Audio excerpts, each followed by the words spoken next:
สบายดีสบายดีสบายดีสาวโสดนะทุกคน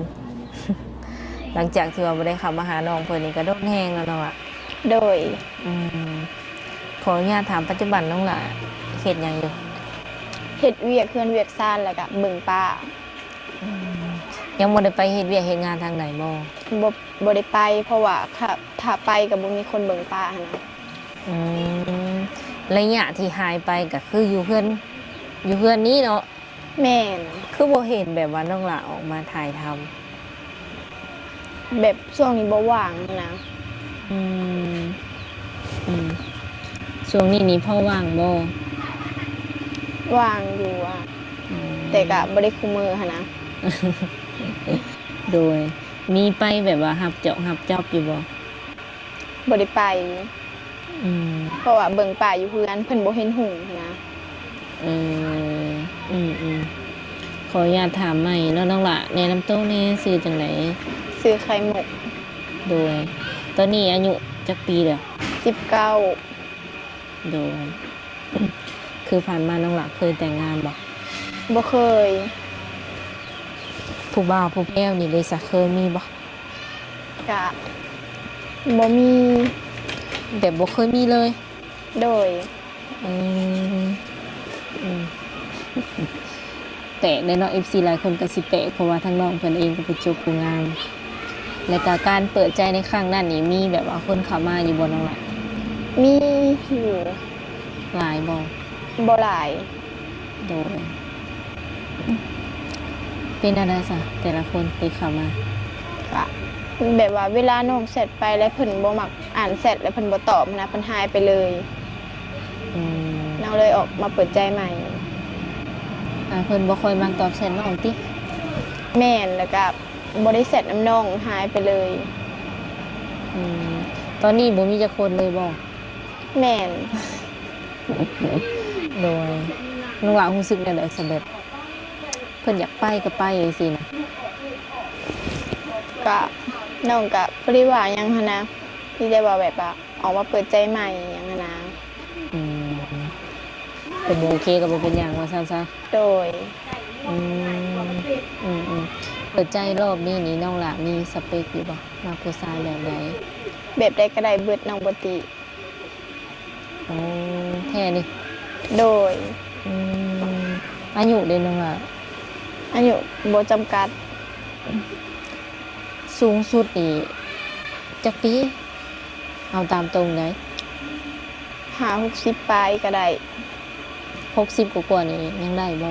ได้เบิดน้องลมได้เบิดน้องบ่ติอืมกะแบบ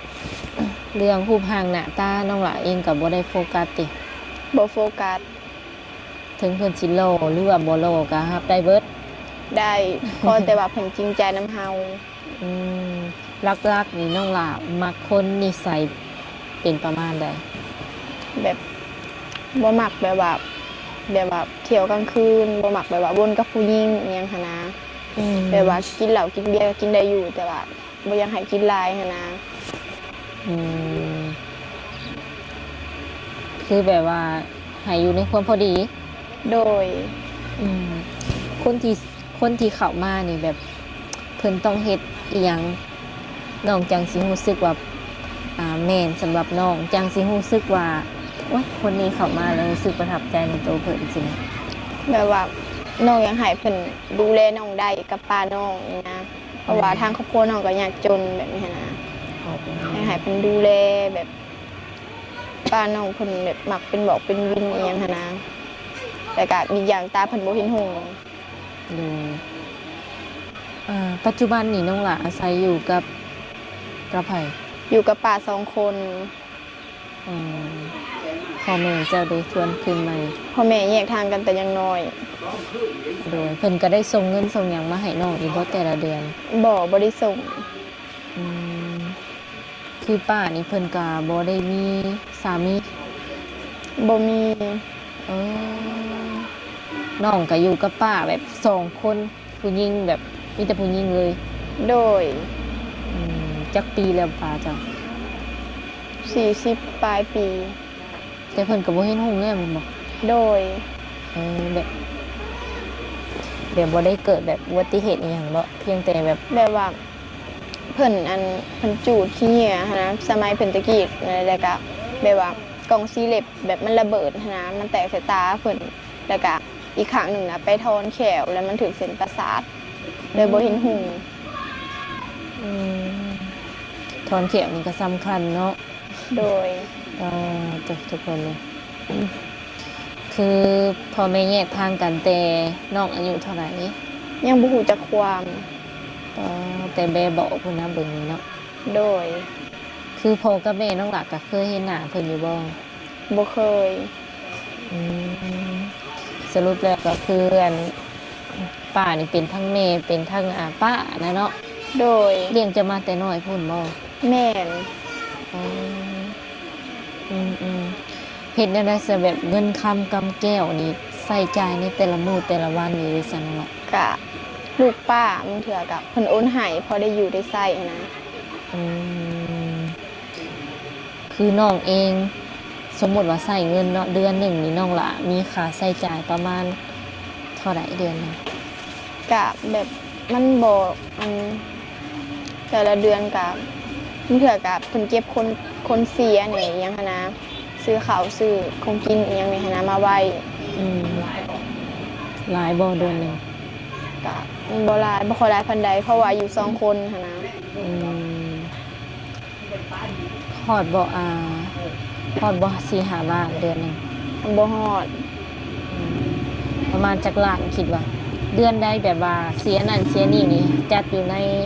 จักล้านนั่นล่ะ น้องกะบ่รู้จักแนวสิเว้า อืม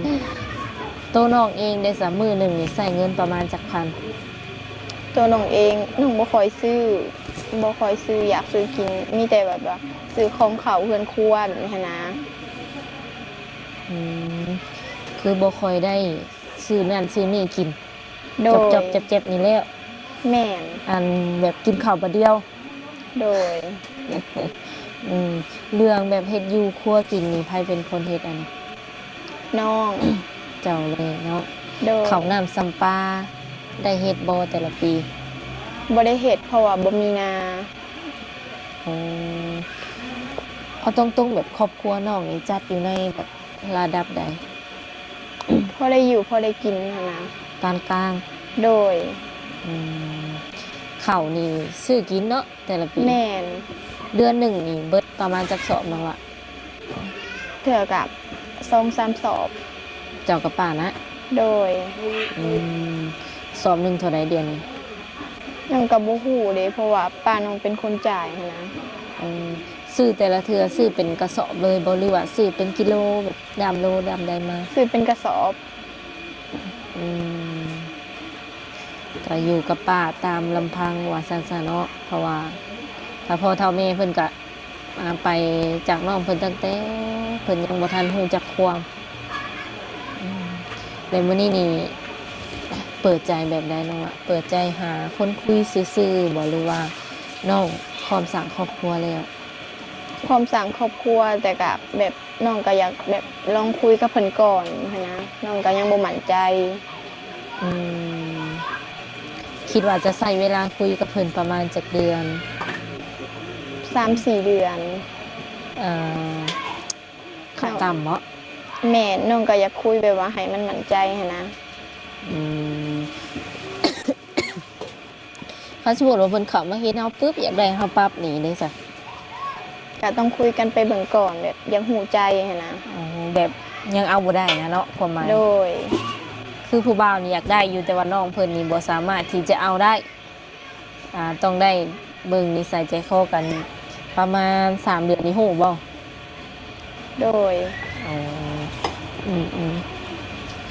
หลักๆนี่เรื่องแบบเน้นเรื่องนิสัยใจคอสมมุติว่าเพิ่นเป็นพ่อห้างพ่อหมายจังซี่นะน้องหลารับได้บ่ หับได้เบิด เคยคุยและแต่ว่าคนที่มีลูกมีเต้ามาแล้ว เคยคุยอยู่ ก็แบบเขากับลูกกับเต่าเพิ่นได้อยู่บ่ เข้าได้ เพราะว่าน้องเป็นคนหมักเล็กน้อยหั้นนะ อืมคือน้องหลานี่ถามว่าในอนาคตเรามีครอบครัวอย่างสินะเจอคนที่ว่าถึกใจน้อง ถึงขันว่าแต่งดอกแต่งดองเนาะน้องหล่ะอยากให้เพิ่นมาอยู่นำบ่หรือว่าเจ้าสิไปอยู่น้ำเพิ่น อยากให้เพิ่นมาอยู่นำไปอยู่น้ำเพิ่นก็ได้ สมมติว่าน้องหล่ะไปป้านี่เอาไปนำบ่ เอาไปนำเพราะว่าบ่มีคนเบิ่งเพิ่นหั้นนะ อืมสิเป็นฝั่งไทยหรือว่าอยู่ต่างประเทศก็ไปได้ติ ไปได้ ไก่น้องหล่ะเพิ่นไปได้เด้อทุกคนผ่านมาน้องหล่ะก็เคยเข้าองค์ธรรมโรงเรียนบ่หรือว่าตอนนี้ก็ยังเข้าอยู่ เคยเข้าแต่ว่าน้องออกแล้วบ่มีเงินส่งเรียนหั้นนะ ตอนนี้ตอนที่ว่าน้องเรียนน่ะฮอดห้องไหนก็ ม ยังบ่ทันได้ใบประกาศติ .3 โดย เคยไปฝั่งไทยอยู่บ่ บ่เคย อ๋อมักไปลิ้นไปเที่ยวอยู่บ่ บ่มักไป เคยแบบปาปาร์ตี้อยู่บ่ไผแสงสองแสงสี บ่เคย อืมแต่ละมื้อนี่เฮ็ดหยังซะน้องล่ะ เฮ็ดเวียกเฮือนเวียกซ่านแล้วก็เลี้ยงเป็ดเลี้ยงไก่แล้วก็ปลูกผักปลูกผักแบบนี้หั้นนะ คันเฮ็ดแล้วบ่ทุกอย่างก็อีหยังก็พักผ่อนบ่ แม่น บ่ได้ไปลิ้นทางเลยทางใดเลยนี่ บ่ได้ไปอยู่แต่เฮือนเบิ่งป้า เป็นตาเหงาเนาะเหงาอยู่บ่ ก็เหงา อืมในใจลึกๆน้องล่ะก็อยากไปลิ้นอยู่บ่ ก็บ่ค่อยเท่าใดน้องบ่ค่อยไปลิ้นบ่ค่อยอยากไปหั้นนะ อืม ถ้าไปก็บ่มีคนเบิ่งป้า ใจก็บ่มักอยู่แล้วติ โดย อืมหลักๆน้องล่ะเป็นคนนิสัยใจคอแบบใด แบบว่า อืม น้องแบบบ่มักลิ้นเที่ยวกลางค่ำกลางคืนหั้นนะบ่มักไปลิ้นบ่มักออกไปลิ้นนำหมู่คู่แบบไปปาตอปาร์ตี้แบบนี้หั้นนะน้องบ่มัก เป็นคนใจร้อนหรือใจเย็น เป็นคนใจร้อน อันเห็นแบบนี้นี่ใจร้อน เบิ่งเพิ่นคือสิแบบว่าทรงใจเย็นเนาะแต่ว่าก็ร้อนอยู่แม่นบ่ โดย ก็หายก็ยังก็เป็นอยู่บ่ เป็น อืมเวลาแบบเวลาอยู่กับหมู่กับผู้นี่น้องหล่ะแบบเว้าหลายอยู่บ่ เว้าหลาย ถ้าเพิ่นชวนเว้าก็เว้าน เออ เพราะว่าอีนี่ค่ะว่าเปอร์เซ็นต์มากก็เว้าหลายอยู่เพิ่นเลย ำเว้ามันคุยได้ ก็ถามเมียงแบบก็เปลี่ยนกันประมาณนี้ โดย หรือว่าถามคำตอบคำ ทำแบบเปลี่ยนกันทำหั้นนะ อ๋อกันดีเนาะมันจังแบบจังสิได้ฮู้จักแบบนิสัยใจคอกันแบบไว โดย คันว่าถามคำตอบคำก็อาจสิโดนแน่เนาะน้องละที่นี่คันว่า FC เนาะเพิ่นอยากมาเยี่ยมมายามอยากมาเบิ่งเฮือนเบิ่งซ่านน้องละน้องสะดวกบ่ สะดวกแต่ก็ต้องแบบนัดก่อนหั้นนะ เออ เพราะว่าน้องบ่ได้สะดวกคุมือ อืมมีแบบว่า2ทางติดต่อให้เพิ่นอยู่บ่ซะ มี เป็นเฟซหรือ LINE น้องละ เป็นไลน์ อ๋อแจกแต่ไลน์อย่างเดียวนะ โดย เบอ เพ ร์ ราะว่าเฟซบ่สู่ลิ้นหั้นนะลิ้นแต่ไลน์ อันเบอร์โทรด้วยซะเนาะ เบอร์โทรก็ได้ เป็นเบอร์ WhatsApp บ่หรือว่าตั้งโทรอย่างเดียวเลยเบอร์นะ เบอร์วันแอปก็ได้ เบอร์ WhatsApp กับเบอร์โทรนี่เป็นคนละอย่างกัน โดย แต่ก็สะดวกทั้ง ทาง สอ ไล ง น์ทางไลน์กับวันแอปหั้นนะ เพิ่นสามารถแบบโทรหาน้องในช่วงใดแบบจังบ่รบกวนเจ้าก ลางเวนกลางคืนน้องบ่สู่สะดวกหั้นนะเพราะว่าน้องนอน อ๋อ คันที่นี่เนาะคันว่าเพิ่นแบบบ่สะดวกมาหาน้อง แต่ว่าเพิ่นก็อยากเห็นตัวจริงเจ้าจังซี่อยากให้เจ้าเป็นคนไปหาเพิ่นเจ้าคิดว่าแนวใด น้องคิดว่าน้องอาจสิบ่ว่าง ถ้าน้องไปก็บ่มีคนเบิ่งป้าหั้นนะเพราะว่าป้าอยู่เฮือนผู้เดียว คันเพิ่นมายามแล้วใครแน่บ่ได้อยู่ โด เฮือน ย คันมายามนี่ก็สะดวกแบบให้มายามอยู่เฮือนเลย โดย ปกติก็แบบว่าพาป้าออกไปกินข้าวอยู่นอกบ้านอยู่บ่ บ่ เป็นหยังนั่นล่ะ เพราะว่าเพิ่นบ่เห็นหุงหั้นนะกินแต่อยู่ในเฮือน อยากทางไปบ่ โดย รถล่างพาหนะแบบเที่ยวก็มีอยู่บ่ บ่มี เวลาสิไปหันไปหนีในสานน้องหลาไปแบบใด ไปน้ำหมู่บางเทื่อก็จ้างรถไปแบบนี้หั้นนะ รถแบบรถจักรบ่มีจักรคัน บ่มี รถถีบไฟฟ้านี่เด้อ รถถีบไฟฟ้าก็บ่มี รถ ได้ย่างนะเนาะเอาง่ายๆก็ย่างกันว่าไปหันไปนี่แบบสมุนมุมบ่มาหับอืมอืมบัดคนที่สิเข้ามานี่ อยากได้คนที่ว่าเพิ่นฐานะดีกว่าเฮาบ่หรือว่าซ้ำเฮาก็ได้ ถ้าหนาสำใดก็ได้เบิด ลักๆนี่แบบลักๆนี่แบบว่าอยากให้เพิ่นเป็นแบบได้ดูแลน้องกับป้าได้ประมาณ โด นี้บ่ ย อืมบอกว่าเพิ่นสิเวียกเฮ็ดงานหยังเจ้าก็รับได้เบิดเนาะ โดย โดยกินเหล้ากินเบียร์นี่ก็ได้แม่นล่ะวะ แม่น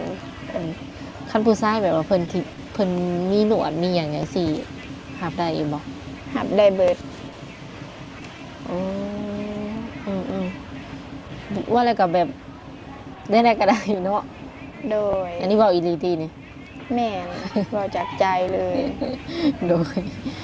เบิ่งคือเพิ่นคือแบบว่านิ่งแห้งอะนะทุกคน หน่อยนักสิเห็นน้องเพิ่นยิ้มเนาะคันอยู่กับหมู่นี่ก็ยิ้มกับหัวอยู่ดี แม่น คันเพิ่นจะวิดีโอคอลหาสะดวกบ่สะดวกเปิดกล้อง สะดวก บ่โอเค มีแต่ประมาณนั้นเนาะทุกคนคันว่า FC คนใดอยากติดต่อกับน้องเพิ่นก็แม่นทางหาเฮาส่วนตัวเนาะสิแจกเป็น LINE ให้หรือว่า WhatsApp ก็มีทุกคนเลยสุดท้ายนี้น้องหลามีหยังอยากฝากถึงแบบ FC ใหม่หรือว่า FC เก่าบ่ที่เพิ่นจะเข้ามาคุยกับเฮา บ่มี บ่ว่ามื้อนั้นหรือว่ามื้อนี้เนาะน้องเพิ่นก็ยังคือเก่า เอออันนี้สมมุติว่าถ้าเปิดใจนี่บ่มีปัญหากับคนลมเก่าที่น้องล่ะ บ่มี เเพิ่นนำมาหึงมาห่วงบ่มีที่ บ่มี เคยมี FC มาฮอดเฮือนเจ้าแล้ว บ่เคย อ๋อแบบเฮือนซานน้องนี่แบบถ่ายให้ FC เบิ่งได้บ่ ได้ แบบเดินเฮือนเดินซานสินะเฮือนซานน้องเป็นแบบใดสิ โดย แบบรีวิวแบบคร่าวๆซื่อๆเนาะได้เนาะ ได้ โอเค เดี๋ยวสามเปียงสีถ่ายทำให้เบิ้งเนาะทุกคนสำหรับคลิปนี้ทั้งสามเปียงกะสิได้ขอมอบเงินให้เพิ่นเนาะไว้เติมบัตรเติมเบอร์เนาะน้องละเป็นจำนวนเงินกะ100,000 กีบทุกคนเลยเดี๋ยวเอาไว้ให้เพิ่นก่อนเป็นเงินของผู้ใหญ่ใจดีเด้อที่ว่าเพิ่นสนับสนุนหรือว่าซัพพอร์ตช่อง YouTube เอื้อยเนาะ โดย ทางเอื้อยก็เป็นแบบ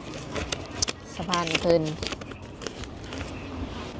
ขอบ 100,000 ใจหลายๆเด้อ